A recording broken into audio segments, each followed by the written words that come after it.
satu-satunya mukjizat yang masih tersisa dari ribuan mukjizat yang Allah Ta'ala turunkan kepada para nabi dan rasul. Allah Ta'ala sisakan sebagai hudal linnas wa bayyinatin minal huda wal furqan, sebagai petunjuk untuk kehidupan kita, sebagai tuntunan dalam keseharian kita. Itulah kitab suci Al-Quran. Kita baca ayat 168. A'udzubillahi minasyaitonirrajim. Bismillahirrahmanirrahim. Ya ayyuhan nas, wahai manusia. Ini nida likafatil insan li jami'in nas.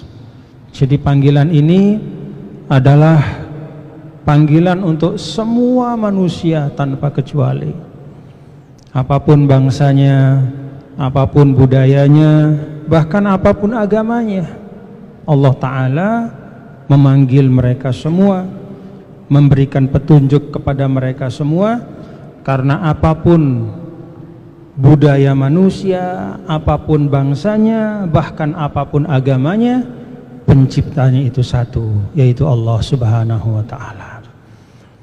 Ya ayuhan nas, wahai segenap manusia, kulu, makanlah, mimma, dari apa-apa makanan, fil ard, di bumi, halalan thayyiba, yang halal dan baik.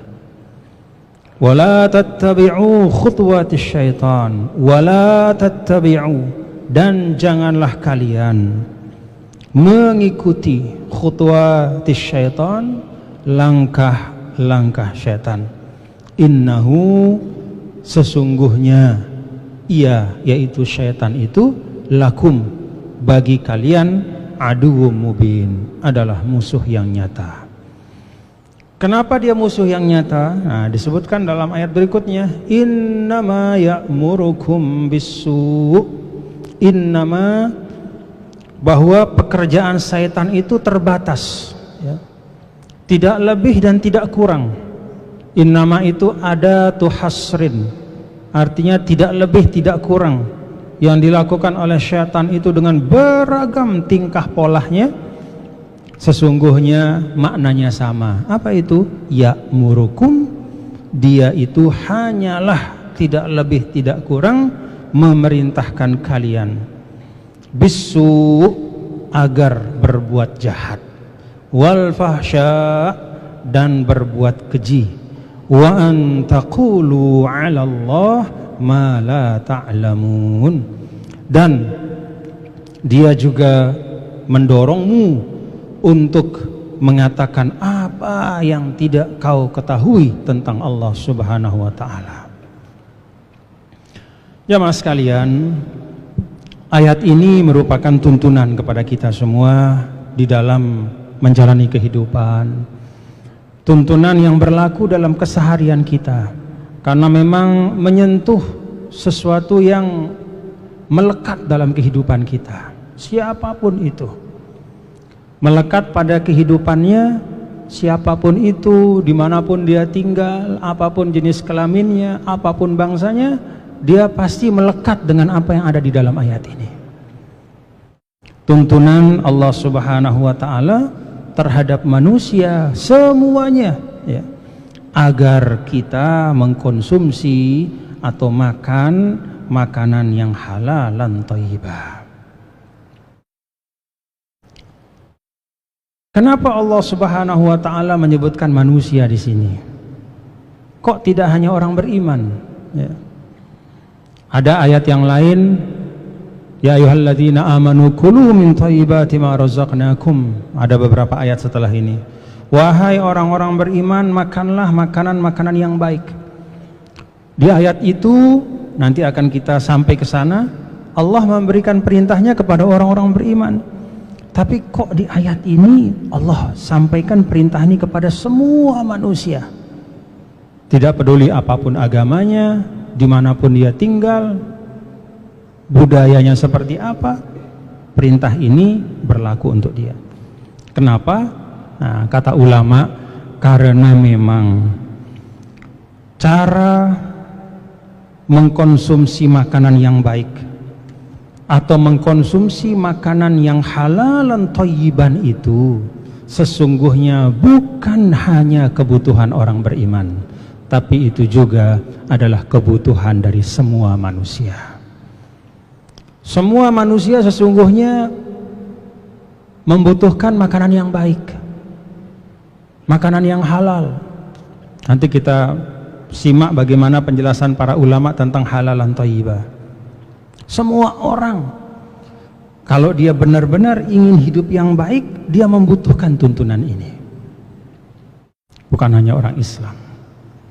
Karena itu di sini Allah menggugah kesadaran manusia. Hai manusia, kalau kamu ingin hidupmu baik, maka diantaranya konsumsilah makanan-makanan yang baik.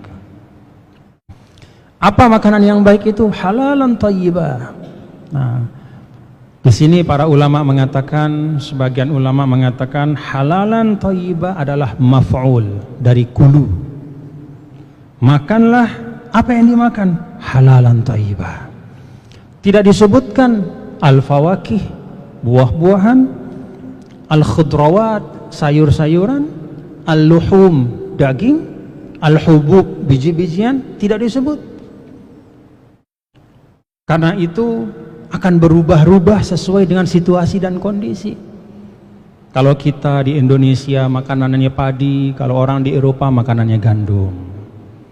Kalau orang di Cina misalnya, banyak di antara mereka suka vegetarian, al-khudrawat, sayur-sayuran. Tidak disebut oleh Allah Subhanahu wa taala secara spesifik tuntunannya. Tapi yang Allah taala sebut adalah sifat dan karakteristik dari makanan itu. Yang pertama halalan. Halalan, kalau kita lihat dari bahasanya bapak-bapak, saudara-saudara, kata halal itu dari makna diddul aqd, lepas dari belenggu. Jadi in halla minal aqd, lepas dari belenggu.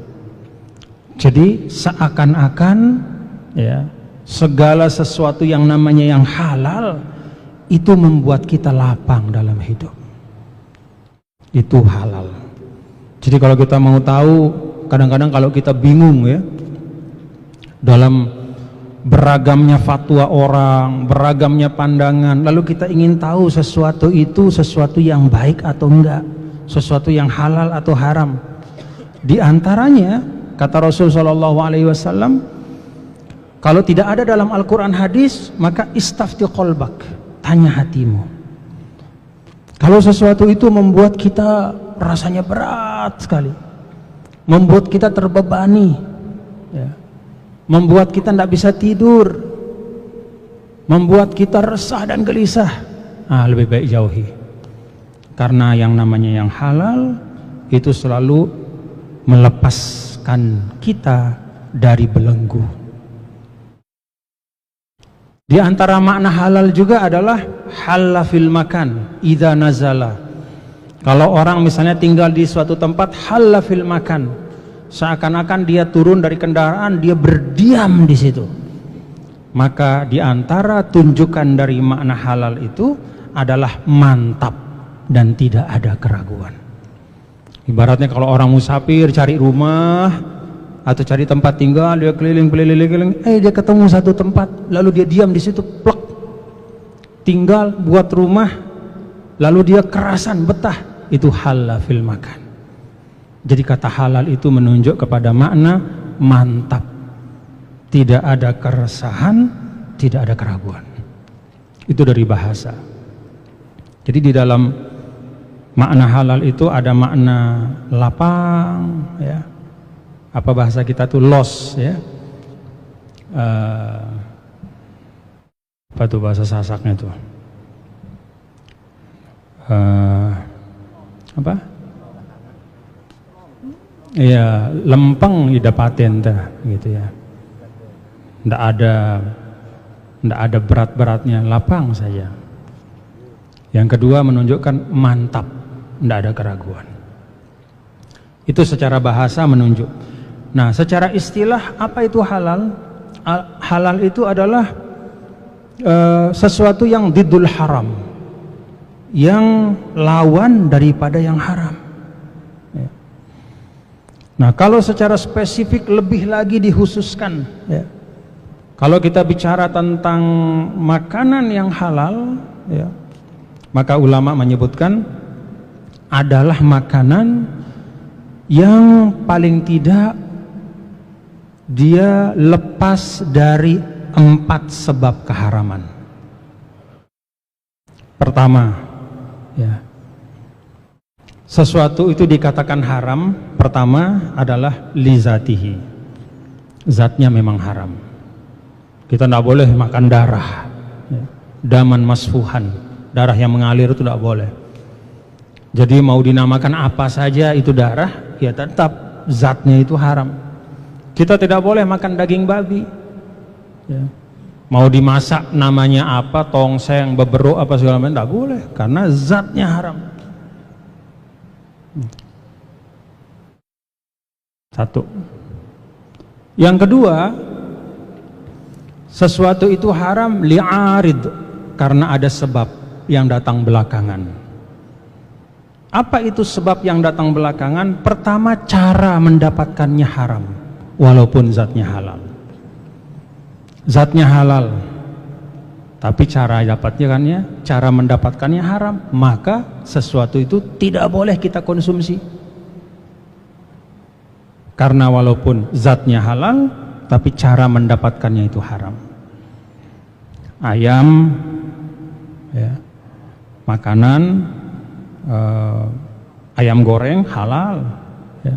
Tapi kalau kita ngambil dari restoran tidak bayar, ya haram jadi. Mangga di pohon halal kalau kita ambil, tapi kalau pohon orang ya haram jadi, tanpa izin. Ada yang kedua, sesuatu itu yang sebenarnya halal menjadi haram adalah idza kana mu'inan ala haram. Kalau sesuatu itu halal tapi diniatkan untuk menjadi jalannya melakukan yang haram. Apa contohnya?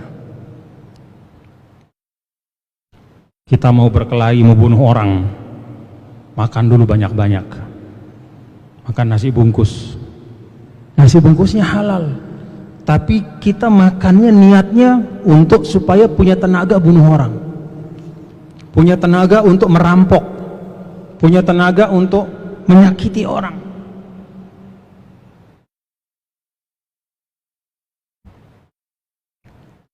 Makanan yang halal itu menjadi haram. Jadi nasi itu dia sebenarnya halal, tapi karena kita khusus niatnya, nah, saya mau makan dulu biar saya kuat, jagur dia ntar, nah, bisa jagur bareh jagur ya lagu supaya saya kuat, supaya saya bisa kalahkan, saya makan dulu. Nah, makanannya itu jadi haram. Kenapa? Li'annahu yu'inu 'alal haram. Karena dia menjadi wasilah bagi sesuatu yang haram. Dalam kaidah itu lil wasail hukmul maqasid. Apa? Wasilah itu punya hukum seperti hukum tujuan. Tujuannya mukul orang, wasilahnya makan dulu. Nah, berarti makannya ini sebagai penolong dia untuk bisa mukul orang, itu ikut menjadi haram. Dan ini bukan hanya makan.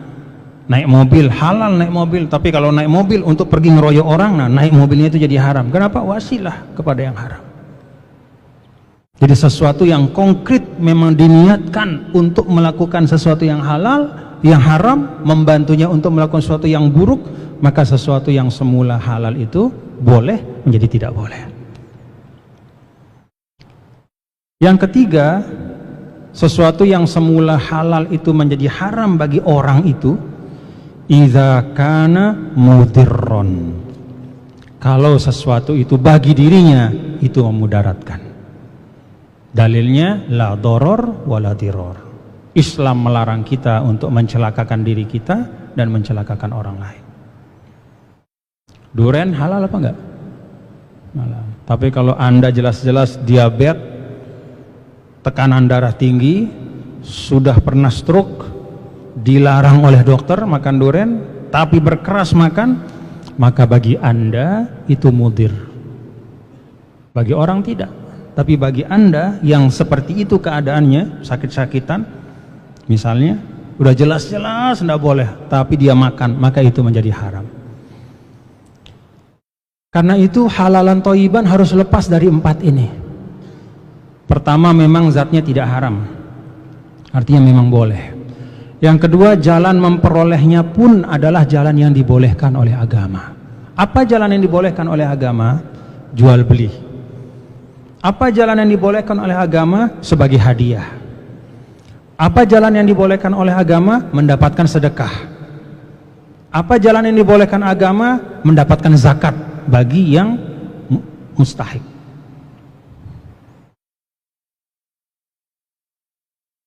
Tapi kalau makan uang zakat dan dia bukan mustahik, ya jadi haram. Nah, perhatikan ya bapak-bapak ya, itu cara agama mengajar kita, hati-hati. Cara itu sangat penting. Jadi yang kedua, caranya harus baik. Dan cara ini beda-beda antara orang. Jadi satu harta, ini satu air ini bisa haram bagi orang tertentu dan bisa halal bagi orang tertentu. Kalau air ini dibeli dari uang zakat, maka yang boleh meminumnya adalah mustahik. Sedangkan yang ghairu mustahik, ya tidak boleh. Uang 100.000 rupiah itu bergantung dari status uang itu. Kalau dia adalah merupakan zakat, yang boleh adalah yang memang berhak menerima zakat. Jadi yang kedua, dia tidak boleh, jalannya itu jalan yang tidak halal. Yang ketiga, dia tidak boleh merupakan perantara untuk melakukan yang haram, seperti yang tadi itu. Makanan diniatkan mu'inan alal haram, untuk melakukan sesuatu yang buruk. Nah, saya mau nyumpah orang nih katanya, cuman tidak ada tenaga, saya makan dulu lah, bisa nyumpah. Nah, makanannya itu jadi haram, karena memang diniatkan supaya punya tenaga nyumpah orang.